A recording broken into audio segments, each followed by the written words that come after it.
Bawaslu RI siap mengawasi Presiden Joko Widodo jika nantinya berkampanye. Pernyataan itu disampaikan oleh Ketua Bawaslu Republik Indonesia Rahmat Bagja.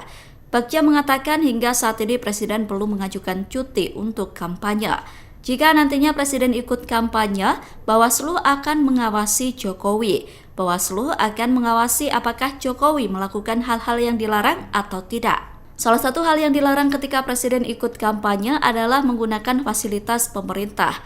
Sementara itu, pada Senin 29 Januari kemarin, Jokowi mengatakan bahwa dirinya telah berkali-kali diajak putranya Kaisang Pangarep untuk ikut kampanye.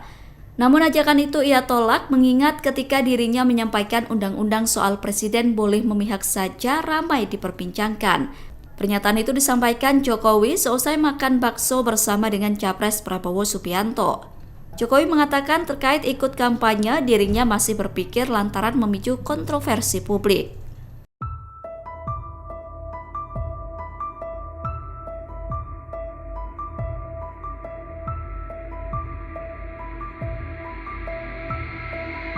Download Tribun X sekarang, menghadirkan lokal menjadi Indonesia.